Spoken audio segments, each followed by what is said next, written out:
รถไถนาเดินตามสยามคูปต้าหมู่บ้านนี้เป็นหมู่บ้านที่มีควายหลายที่สุดเท่าที่เห็นมากพี่น้องเขาเลี้ยงแบบบริพุเลยเนาะแต่ละมือปงเลงปงลางได้ยินที่เสียงเคาะ7 เมตรโอ้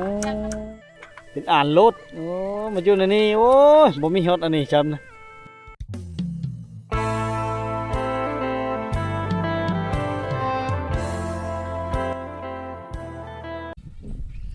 ครับทักทายสบายดี FC พี่น้องตรงปลายทุกคนนะขอต้อนรับเข้าสู่ช่องวิถีชีวิตคนไทยบ้านพี่น้องวิดีโอที่เฮาอยู่ที่หมู่บ้านนาละค่ำเนาะเมืองพี่แขวงศรีสะเกษนะเป็นหมู่บ้านเล็กๆที่ห่างไกลจากตัวเมืองแต่ว่าได้ไฟฟ้าแล้วทุกคนเนาะ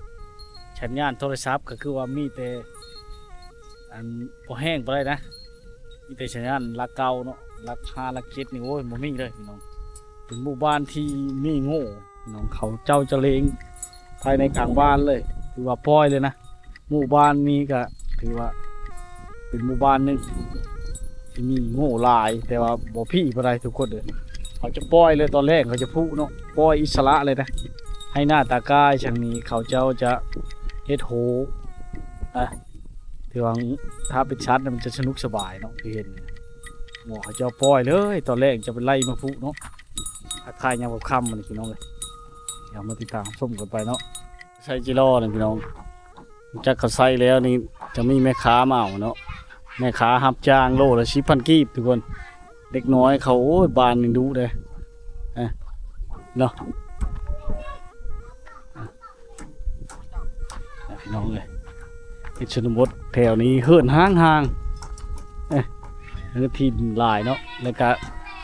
การเลี้ยงชัดก็สะดวกสบายเนาะปล่อยเลยยังเฮ็ดเทินปูเป็นเฮือรถไถไหมยาวคักเลยเนาะเฮือรถไถจ้ะนะแม่นฮอด8 เมตรพุ่นบ่นี่จักเมตรเนี่ยฮะ7 เมตรโอ้บัดแก้ในดงมันสิบ่ได้ย่อบ่ใช่ทางบ่กว้างมาโทษบ่นี่น่ะถอยแล้วจังคอยเดี่ยวถือว่าเชี่ยวชาญขนาดผู้ขับกันเนาะเป็นรถไถพี่น้องเอ้ยยาวขนาดเราผูเป็นไม้เนาะลักๆของชาวบ้านใช้รถไถหน้าพี่น้องเป็นลากแก่เนาะเนื่องจากหนทางยากเด้เพื่อจะขึ้นมาฮอดบ้านนั่นแหละครับนี่40 กิโลผมพี่น้องแต่เมืองพินขึ้นมาบ่มีหมู่บ้านเลยเนาะเป็นป้าดงผู้เวียงเลยเนาะ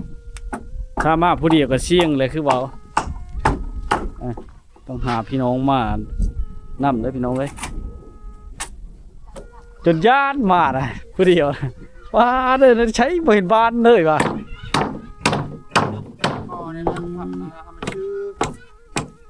บ่มีแง้มชเนาะคนตีผัดยะแล้วจะบันจะถอนนะปูเชื่อเลยเนาะแบบบริกรบเลยหรือมันยังสิครบน้ำลังบ่เอาครบแล้วมันทึกตะปูมันก็แล้วแขวครบนะคันใช้ลูกหมูนะได้อยู่กระดาษทรายพัดเลยได้เขาเฮ็ดเทินรถไถนะพี่น้อง7 เมตรนะก็เห็นเนาะยาวขนาดเขาเอาไว้ลากแก้เครื่องของเนาะแก้เข้าแก้อย่างต่างๆเนาะสินค้าในเขตนี่กันลักอายุหากินตามธรรมชาตินะพี่น้องรถไถนาเดินตามสยามคูปต้าเนาะความยาวของเฮิร์นรถไถนี่พี่น้อง7 เมตรเนาะหมู่บ้านนี่เขาใส่7 เมตรลากแก้น้ำนี่แก้น้ำมาไว้กินไว้ใช้ทุกคนเลยสะดวกสบายเนาะสบายไปอีกแบบนะทุกคนนะนี่แหละเนาะอันนี้จะเป็นบนนั่งเขาเจ้าได้นี่ทุกคนรับ VIP พุ่นบอนใส่เครื่องของเนาะได้วัดนี่ทุกคนเลยเอาเฮ็ดมาเนาะนี่แหละพี่น้องเลยภาพบรรยากาศยามค่ำเนาะ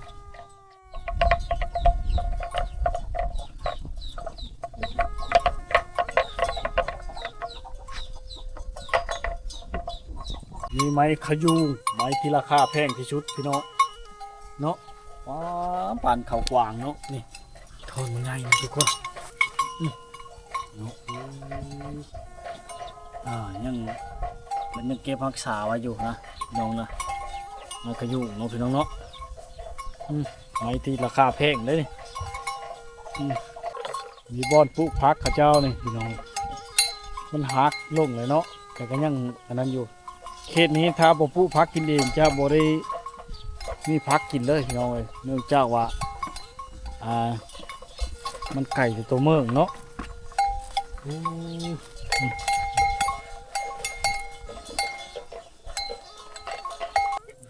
พระเจ้าเนี่ยปล่อยเลยทุกคนเนาะดูตัวงามพี่ๆได้อันนี้บ้านพระเจ้านี่เนาะแถมเชือกทางเนี่ยเนาะลักเมื่ออะไรคำแบบนั้นในฤดูกาลนี้กับฤดูกาลเก็บเกี่ยวเข้าเนาะพี่น้องเอาบ่ค่อยมีคนอยู่เฮิร์นนะยังคำแบบนี้เนาะอย่างที่เล็กน้อยเล็กๆเขาจะไปให้ไปหน้าอะไรพี่น้องเลยเนาะในอย่างกับคำเนาะเฮิร์นเขาเจ้าจะหลังห่างๆทุกคนนี่แตกต่างเนาะชนบทเขตนี่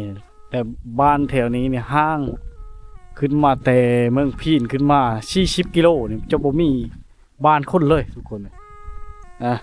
เส้นทางเปรี้ยวเนาะก็บ่ควรสิมาผู้เดียวได้หลายม่องหลายบ่อนกัน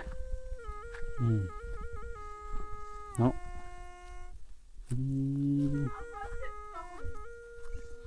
น้อยนะครับภาคเอสปียังนะภาคเฮ็ดยังนี่ว่านั่งแอนกันลบน้อง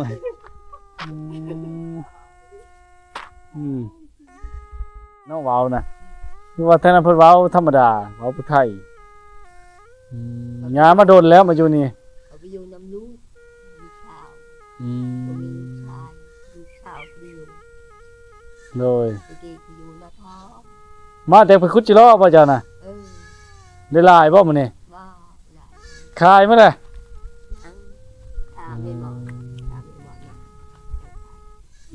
มันมีแม่ค้ามาเอาไผเนี่ยลูกชาวจะบ่นี่ผู้ใหญ่ๆนี่หลานชาวผู้นี้บ่อยู่นำอยู่ผู้เดียวเจ้านี่หลานก็เมื่อไปนานี่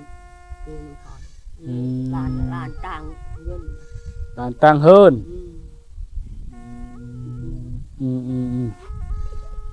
เลิกตรงเฮ็ดมาแล้วมาใช้จิโร่ขายบ่นี่ขุดเองบ่ล่ะฮะขุดมันมีแม่ค้ามาน่ะจ้างใช้บ่นี่แม่ค้ามาแล้วแม่ค้ามาในนั่นบ่จ้างใช้พี่น้อง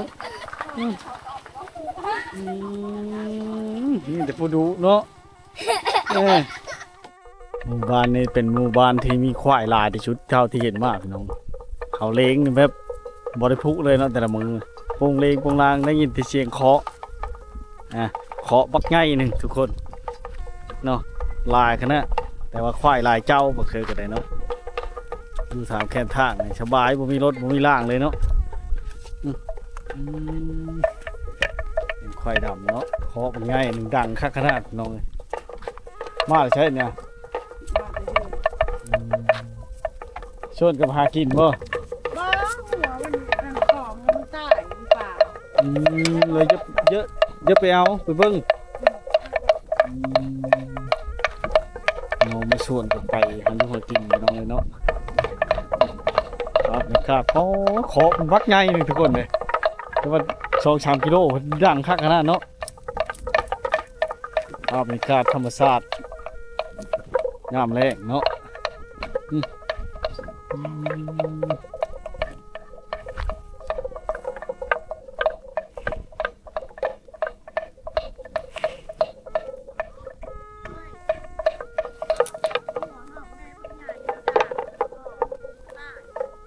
เราตะเข้าพี่น้อยเนาะเข้าปุ่นห้ำ สบายดีป้าเด้อ ไปดิ ยังคือตาลายแท้นั่นบ่ยามฝนตกบ่นี่ ย่าอันแหละจะตักดิค่ะ เอ พาทุก อ คนเด้ เข้าเป๊ะเลยมาตา พี่อยากเกี่ยวพี่คนตกวันหนึ่งเด้มาตาก บ่ได้ฟังเฮ็ดบ่น่ะบ่ได้เข้าบ่มันเนี่ยฮะเขาเฮ็ดน้องได้เลยนี่ชื่อนี่ได้ นั่งควัน นั่งควันมื้อนี้บ่ได้ไปมื้อนี้เนาะ ย่าง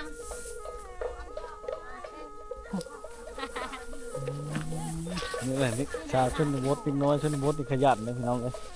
โอ้บ่มีผู้จับเพิ่นเนาะยากเนาะ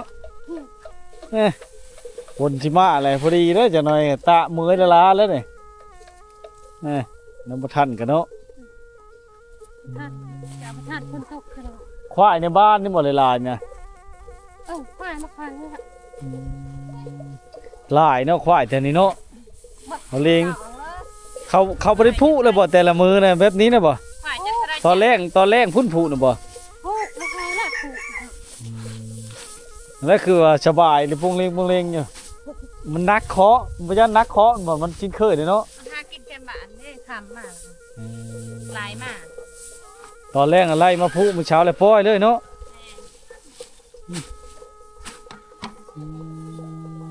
งามเลยเข้าเนาะน้ำบ่ได้โทมบ่แถวนี้นะ บ่ ใครได้นำบ่โทมเนาะบางบ่อนนำโทมบ่โตหญ้า หญ้าผลึกลีนะเต็มเลย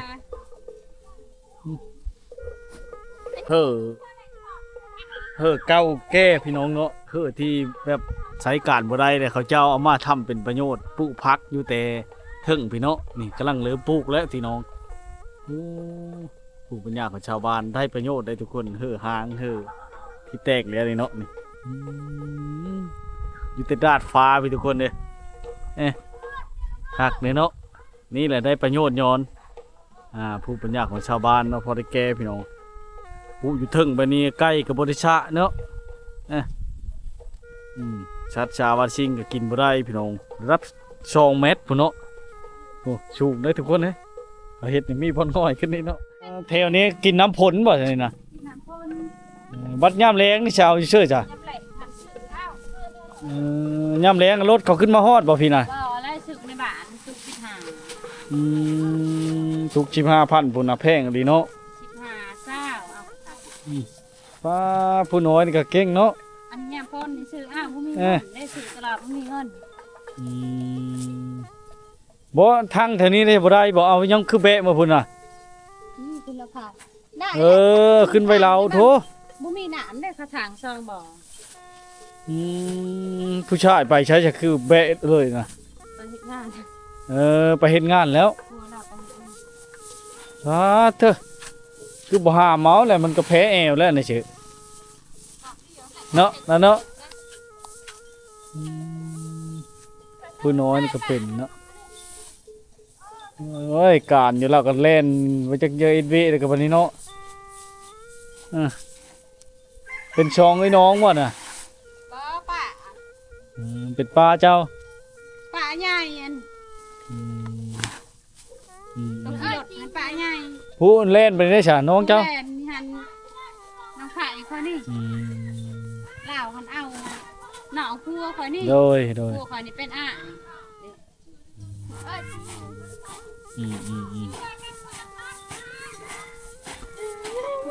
มันจะคนยังไปหางูทีนี้แหละหายค่ะพาเพิ่นมาน่ะจิงโจ้ไปหาหัวใจมาเว้น ในนี้เชพ่อเฮอร้องเงินชื่อขนมกันเนาะดุเลยนี่แหละชนบทพี่น้องบอกว่าถึงโทรศัพท์เนาะ แม่เฮ็ดผู้เดียวเด้ปวส ว่าถึงแต่เฮ็ดเวนี่ก็ดีใจแล้วมันมุ้ยในเวทพอดีแล้วยางกับผลินดองยางเนาะ กระนั้นก็จะกินนมและเห็ดผัดจะนอนตามแล้วแม่เอามาเงิน จมบ่ได้ไปเห็นคุณฮอจิโร่พอแล้วมื้อนี้ค่านำเข้าเลยเนาะ ไปไปซองมึงได้ตากข่าว10 9กระสอบเปียกเบิด แถวนี้ยังบ่มีนะเนาะยังบ่มีรถดูดเนาะ คันข่าวต ก็นอนหันวิทย์ทนข่าวนี่ค่ะ มีรถดูดแล้วก็สบายโอ้ยยามน้ำมาบ่ฮอดดอกไก่อีหลีเพื่อจะขึ้นมาฮอดนี่ก็ยานในทางนี่ก็แพงได้40กว่ากิโล ยาน6 ปัด บ่มีบ้านบ่มีหยังเลยดงผู้เพียงน่ะโอ้เชียวอีหลีบ้านที่จานี่อืมอืมอืมอืม Mẹ ơi, thằng Hiệp được rồi, mình đi bay. เอออ๋อ เกี่ยวข่าวจ้า ผู้เก็บข้าวบ่ เกี่ยวว่า Ra lồng hồn có kia, lại hồn như thế. Cái hồn hay lồng hồn có kia. ไทยจ้าน่ะ Ừ. เกี่ยว ห้องโปรเกมนะห้องโปรนึ่งนะบ่ เกี่ยวแล้วจังก็นั่ง ห้องเฮ็ดอนุบาล อนุบาล Mẹ, mẹ. อ้าวบ่แม่นบ่เข้าอันเดียวกันเนี่ย เฮ้ยอย่ามา อ้าวกระดงพัดมาพัดบ่เนี่ย ใครจะพัดข้าวปลูกนะย่า พัดกระปุไว้เนาะ มาก็นั่ง เนาะมันรถผู้ใดนั่งนี่ฮะบ่รถไฟตัวนี้นะฟ้าเตอร์มันสิทีบได้บ่ทุกคนมีแต่กงมันสิชื่อได้นี่นะโอ้อันนี้เป็นอ่านมันนะทุกคนเนาะเป็นอ่านรถโอ้มันอยู่ในนี้โอ้ยบ่มีฮอดอันนี้จำนะมีบ่นั่งอาศัยงิ้วในหมอนนี่เนาะติดหน้าติดหลังทุกคนโอ้แบบเป็นตาเจ็บขนาดนั้นนี่เชียงชุมเล็กน้อยนะเขาอายเขาไปเลยทุกคนป้ารถเบาไทยมานะมาแล้วเด้อมาเอาแล้วเด้อมาเอารถนี่นะแล้ว ไปเลยทุกคนเลยพวกเดี๋ยวไปกันเนาะเขาป้ารถ อันนั้นละคำนี่กะคือจะมันมีเซ่พี่น้องโอ้ปลาหากระยาเฮ้อไหมบ่นี่เอาหยังยาน่ะ ขี้เลย ขี้ชี้บ่ แม่น มันบ่ทันแห้งคักเนาะ ยังติดมือ มีชี้อยู่ใกล้บ่บ้านเฮานี่กะ ชี้เลย ชี้ยังชี้บางทีบ่ ชี้เพียงประมาณ ฝาก 2 ลัก ฝากสิหลายเนาะ โอ้ย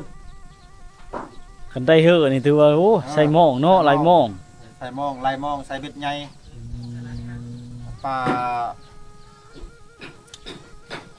ปลาคูนปลา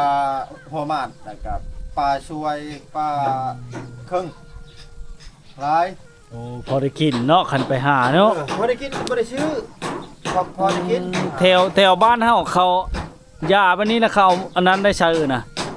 เขามักกะบ้าได้ฮีด มันบ่ติดเลยบ่ติดเนาะ เอามันฮีดแล้วมันเข้าดีนะเขาหมายฮีดนี่มันเข้าเลยนะมันเน้นเขาหมาย มันกำลังทำนี่เนาะเอามากระบาฮีท แม่นฮีด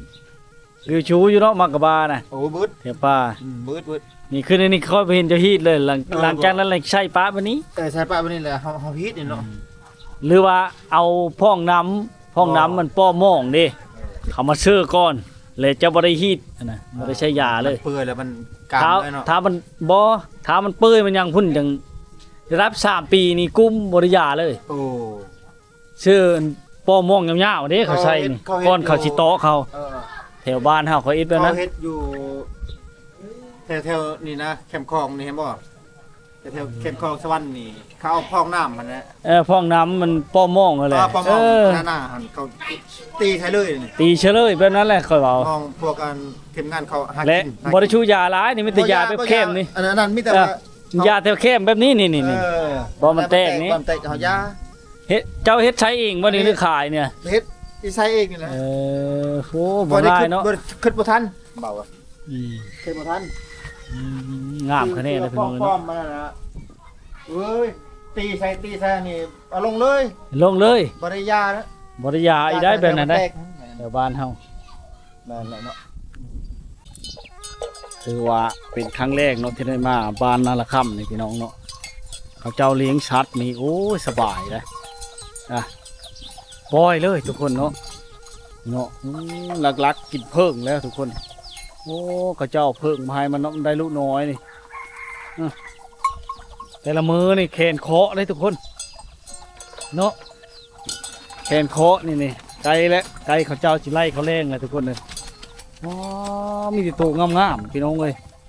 ควายแล้วเนาะควายดำทั้งหมดนั่นแรงควายได้นะพี่น้องเลยเนาะตะเว้นกำลังชีแดงลักๆแคนเคาะนี่มันยินแต่เสียงเคาะควายเลยพี่น้องเลย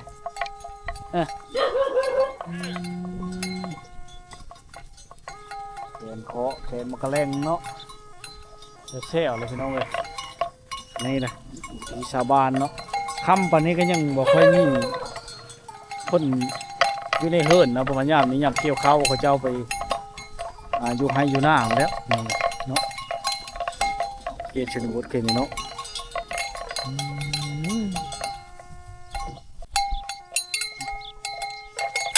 ตัวพี่ลูกลุ้นอยู่พี่น้องเลยเสียงมักกะแรงงัวกะแรงควายแล้วมวนไปอีกแบบเนาะภาพบรรยากาศยามค่ำพี่น้องอันนี้คือแรงควายเนาะพี่น้องบางโตมันก็เข้าแรงท่าเลยนะยามค่ำหมดเลยเนาะค่ำกว่านี้เขาก็สิพุแล้วพี่น้องไล่เขาแรงเนาะเนาะโตพี่พี่น้องเลยได้ควายนี่ก็เป็นธนาคารของเฮือดของบ้านของเจ้าเนาะถ้าผู้ใดได้ควายหลายนี่ก็โอ้พี่น้องที่พออยู่พอกินเนาะนี่เนาะมันมากินเพิ่มเลยทุกคนเลยดังกลงอยู่เนาะ